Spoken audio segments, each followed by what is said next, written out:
जब आप किसी नए प्रोस्पेक्ट को मिलने जाते हैं और आपको वो कहता है कि मेरे पास पहले से ही एडवाइज़र है, एजेंट है, या मेरा रिलेटिव एजेंट है, मेरा दोस्त एजेंट है, एडवाइज़र है, तो आपके मन में क्या आता है कि ये कस्टमर गया, इसको हम कैसे बात करें। जहां पर भी मैं मीटिंग्स में जाता हूं, सेमिनार्स में जाता हूं, बहुत सारे एडवाइजर ये सवाल पूछते हैं कि सर कस्टमर के पास जाते हैं और वो कहता है मेरे पास रिलेटिव एजेंट है, मेरा पड़ोसी एडवाइजर है, मेरा दोस्त एडवाइजर है। तो ऐसे ऑब्जेक्शन को कैसे डील करें, कैसे शुरुआत करें। नमस्कार दोस्तों, मैं हूं Sanjay Gurnani, international trainer on financial planning and risk management. अगर आप इस चैनल पर नए हैं तो अभी ही इस चैनल को सब्सक्राइब कीजिएगा और बेल आइकन को दबाइएगा ताकि इस प्रकार के जबरदस्त वीडियोस जो आपके बिजनेस को बढ़ा सकें उसको आप सबसे पहले देख पाएं।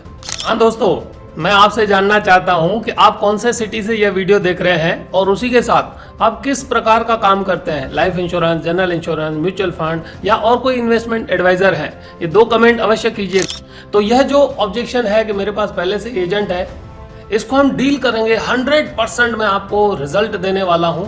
इसके 7 स्टेप हैं, तो 7 के 7 स्टेप बिल्कुल ध्यान से सुनिएगा और उसी तरह आप करेंगे तो इस ऑब्जेक्शन में आपको ऑब्जेक्शन लगेगा ही नहीं। चलिए दोस्तों, शुरुआत करते हैं। इस ऑब्जेक्शन को मस्त तरीके से कैसे डील करें। कस्टमर ने कहा कि मेरे पास पहले से ही एडवाइजर है, तो सबसे पहले आपको यह विनिंग रेस्पॉन्स में ट्रस्ट क्रिएट करना है, उसको वैल्यू देना है और स्मार्ट पोजीशनिंग करना है। तो स्टेप 1, सबसे पहले एक्नॉलेज करें और रिस्पेक्ट उसको दिखाएं और रेपो बिल्डअप करें। यह सुन के अच्छा लगा कि आप इंश्योरेंस को सीरियसली ले रहे हैं और आपके पास ऑलरेडी एक ट्रस्टेड एजेंट है। जब आप ऐसे बोलते हैं तो कस्टमर ऑफेंसिव नहीं होता, उसको अच्छा लगता है, आपने उसकी तारीफ की। अगर आपके रिलेटिव इंश्योरेंस इंडस्ट्री में है तो इसका मतलब यह है कि आप भी अपनी फाइनेंशियल सिक्योरिटी के लिए अवेयर है, तो बहुत अच्छी बात है। अब यहां पर कस्टमर को कोई ऑफेंस फील नहीं होगा। क्यों? क्लाइंट से डिबेट मत करें, पहले ट्रस्ट बिल्ड करें, ईगो ट्रिगर अवॉइड करें और उनको फील होने दें कि जो भी उन्होंने डिसीजन लिया है, जिसके साथ भी काम कर रहे हैं, वो अच्छी बात है। तो ये पहला स्टेप, कस्टमर को कंफर्ट करें। Step number 2, offer a unique value. आप दूसरों से अलग कैसे हैं उसके ऊपर फोकस करें। सर, मेरा काम सिर्फ पॉलिसी बेचना नहीं है, बल्कि आपके लिए एक कस्टमाइज्ड फाइनेंशियल सॉल्यूशन तैयार करना है जो आपके लाइफ गोल के लिए बेस्ट हो, आपके जितने भी गोल्स हैं उसमें सही तरीके से फिट हो पाए। आपका एजेंट या रिलेटिव जो प्लान रिकमेंड कर रहा है, क्या वो आपके फ्यूचर नीड्स, टैक्स बेनिफिट्स और वेल्थ क्रिएशन पर परफेक्ट मिक्स है? Most agents just policy sell करते हैं दोस्तों, लेकिन आप टेलर मेड फाइनेंशियल सॉल्यूशन देते हैं। इसीलिए इस प्रकार से जब कस्टमर से बात करेंगे तो वो सुनने के लिए तैयार होगा और भी उसके मन में इंटरेस्ट आएगा। क्लाइंट को यह महसूस करवाएं कि उनके एग्जिस्टिंग एजेंट के बियॉन्ड भी बेटर ऑप्शन हो सकते हैं। यहाँ पर हमें फोकस करना है कि हम दूसरों से अलग कैसे हैं। जैसे कि कई सारे एडवाइजर्स हैं, फाइनेंशियल डॉक्टर कोर्स करके वह मार्केट में दिखा सकते हैं कि वो आम एडवाइजर से अलग कैसे हैं, खास कैसे हैं। एनआरआई कोर्स से सीख के कई सारे हमारे एडवाइजर्स कस्टमर को बताते हैं कि उनके कस्टमर सिर्फ इंडिया में नहीं है, ऑस्ट्रेलिया में है, कनाडा में है, फ्रांस में है, जर्मनी में है, दुबई में है, कतर में है, बहरीन में है, ओमान में है। हमारे कई सारे एडवाइजर्स ऐसे हैं जिनके 30-40 कंट्रीज में कस्टमर्स हैं। तो यहाँ से ट्रस्ट बिल्ड होती है कि आप दूसरों से अलग कैसे हैं। और तीसरा, हमारे कई सारे एडवाइजर्स ऐसे हैं जिन्होंने कॉर्पोरेट कोर्स में यह सीखा है कि किस तरह से एचएनआई के साथ डील करना है, कंपनियों में काम करना है और एमडब्ल्यूपी एक्ट से बड़ी पॉलिसीज सेल करनी है। तो आपको सेकंड स्टेप में फोकस करना है कि आप दूसरों से अलग कैसे हैं। तो अगर आपके कस्टमर के पास पहले से ही एजेंट है तो भी वो आपकी बात अवश्य सुनेगा। अब आते हैं थर्ड स्टेप पे, introduce a free second opinion strategy. Sir, मेरे काम का एक बेसिक प्रिंसिपल है, compare before you decide.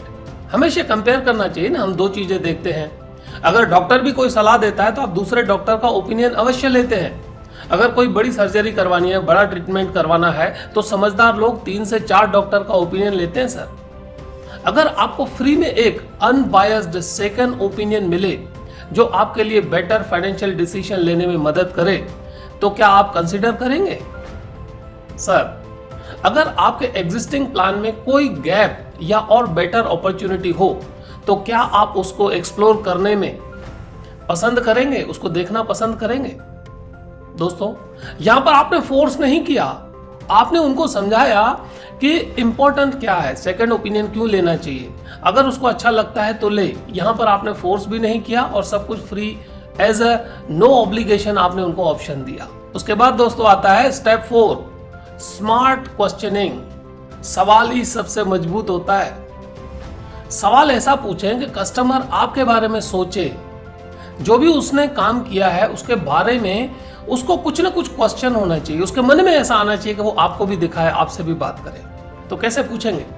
Sir, क्या आपके एग्जिस्टिंग एजेंट या रिलेटिव आपको सिर्फ पॉलिसी बेच रहे हैं या फाइनेंशियल प्लानिंग भी करवा रहे हैं? सोचिएगा। सर, आपको कभी किसी ने बताया है कि कौन से फाइनेंशियल टूल आपकी रिटायरमेंट, टैक्स प्लानिंग और वेल्थ क्रिएशन में सबसे ज्यादा मदद करेंगे? सर, आपके एजेंट या रिलेटिव सिर्फ एक कंपनी या एक टाइप के प्रोडक्ट ऑफर करते हैं या मल्टीपल बेस्ट ऑप्शन देके आपके लिए स्ट्रक्चर्ड प्रोडक्ट क्रिएट करते हैं जो आपकी स्पेशल नीड के लिए बनाया गया हो? दोस्तों, इस प्रकार के जो सवाल है क्लाइंट को अंदर से सोचने पे मजबूर करते हैं कि क्या उनका जो इंडिविजुअल अभी जो एडवाइजर है, जो रिलेटिव है, क्या वो सब बेस्ट उनको दिखा रहा है? और ऐसा सोचने के बाद वो आपसे खुल के बात करेंगे। तो जो मेरे पास एजेंट है, एडवाइजर है, धीरे धीरे ये ऑब्जेक्शन टक टक टक टक करके निकल जाएगा आपके लिए। लेकिन आपको बहुत ध्यान से यह चीजों पर फोकस करना पड़ेगा। यह वीडियो 1 बार 2 बार 3 बार देखना पड़ेगा ताकि आपको याद हो जाए। और भूल के भी अगर किसी ने बोला कि मेरा पास ऑलरेडी एजेंट है, एडवाइजर है, रिलेटिव है, तो आपको कॉन्फिडेंस आ जाएगा कि अब देखो क्या होता है। राइट? तो आते हैं दोस्तों स्टेप नंबर 5 पे। Show how you go beyond just selling policies. आप कस्टमर को दिखाएं कि सिर्फ आप पॉलिसी नहीं बेचते, आप उससे अधिक, उससे एक्स्ट्रा वैल्यू कैसे क्रिएट करते हैं। सर, मैं सिर्फ एक एजेंट नहीं, एक फाइनेंशियल डॉक्टर हूं जो आपको एक complete financial road map provide करता हूं। अगर आप मुझे सिर्फ 15 मिनट देंगे तो मैं आपको दिखा सकता हूं कि कैसे आप अपने एग्जिस्टिंग पॉलिसीज को और ज्यादा ऑप्टिमाइज कर सकते हैं, उससे और ज्यादा फायदा ले सकते हैं। साथियों, क्लाइंट को एडवाइजर और सेल्स एजेंट का डिफरेंस समझाइए। अपने आप को financial doctor, wealth planner, financial planner या आपका जो भी एक्स्ट्रा नॉलेज है उसके बारे में अवश्य बताएं ताकि जो कस्टमर है वह सोचे कि आप प्रोफेशनल हैं, आप कुछ अलग दिखा रहे हैं, कुछ नया कर रहे हैं जिससे उसको भी फायदा हो सकता है। अब आते हैं स्टेप 6 की ओर, एड्रेस द इमोशनल फैक्टर। कई बार ऐसा होता है कि रिलेटिव से फाइनेंशियल ट्रांजैक्शन करने से सिर्फ फायदा नहीं होते, उसके लिए कुछ कॉशंस भी है, कुछ ध्यान पर भी रखना होता है। जैसे कि सर, मैं समझ सकता हूं कि आप अपने रिलेटिव से लेना चाहते हैं जो बिल्कुल नेचुरल है, पर क्या आपको लगता है कि सिर्फ रिलेशन की वजह से फाइनेंशियल डिसीजन लेने चाहिए या बेस्ट ऑप्शन के लिए भी सोचना चाहिए? कई बार ऐसा होता है, कई सारे लोग financial decisions, financial matters relative में डिस्कस नहीं करते। अगर आपने रिलेटिव से ही लिया हुआ है तो कुछ भी छुपा हुआ नहीं है, आपकी पूरी जानकारी सभी रिलेटिव्स के पास जा सकती है।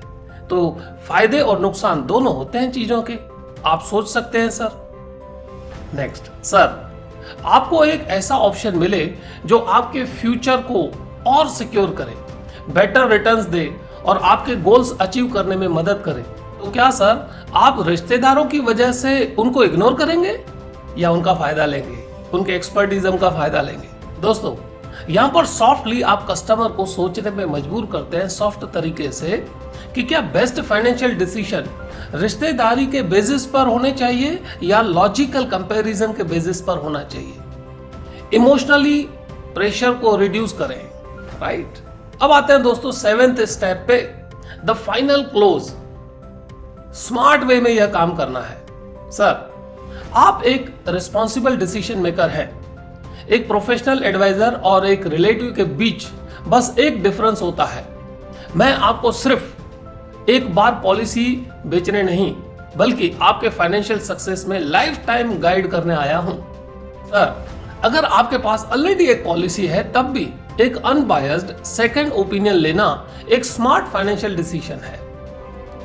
सर, एक बार सिर्फ 15 मिनट का कंपैरिजन कर लें। अगर आपको लगे कि आपका एग्जिस्टिंग बेस्ट प्लान है, आपका एडवाइजर बिल्कुल परफेक्ट है, तो आपको कोई चेंज करने की जरूरत नहीं है। साथियों, क्लाइंट को डिसीजन मेकर बनाएं ताकि वो प्रेशर फील नहीं करे। कंपैरिजन ऑफर करें ताकि वो रिलैक्स हो, और ऐसा करने पे आप प्रोफेशनल दिखेंगे क्योंकि आप प्रोफेशनल हैं। बेस्ट तरीका है इस प्रकार के 7 स्टेप से। अगर आपको किसी ने यह ऑब्जेक्शन दिया तो आप कूल तरीके से ट्रस्ट बिल्ड करेंगे और आपकी बिजनेस अपॉर्चुनिटी बढ़ेगी। तो साथियों, आज आपने जबरदस्त यह 7 स्ट्रेटेजीज देखी कि किस तरह से ऑब्जेक्शन हैंडल कर सकते हैं। आपको और कौन से ऑब्जेक्शन हैंडलिंग के ऊपर वीडियोस चाहिए, कमेंट अभी अवश्य कीजिए। पूरा जो भी ऑब्जेक्शन आप चाहते हो लिखिए, मैं आपके लिए वीडियो बनाऊंगा और डिटेल्ड वीडियो बनाऊंगा ताकि आप मास्टर हो जाएं। और हाँ, एक बार फिर से आपको याद दिलाना चाहूंगा, अगर आपने अभी भी इस चैनल को सब्सक्राइब नहीं किया है तो अभी ही सब्सक्राइब करें, बेल आइकन दबाएं और आपके 5 दोस्तों को यह वीडियो अवश्य शेयर करें। दोस्तों, मिलते हैं नेक्स्ट वीडियो में, जिससे आपकी इनकम बढ़ेगी, आपका कॉन्फिडेंस बढ़ेगा और आपका बिजनेस बढ़ेगा। इस चैनल पर 300 से ज्यादा वीडियोस हैं। रोज एक वीडियो देखिए, अपना कॉन्फिडेंस, अपनी इनकम और अपना बिजनेस बढ़ाइए।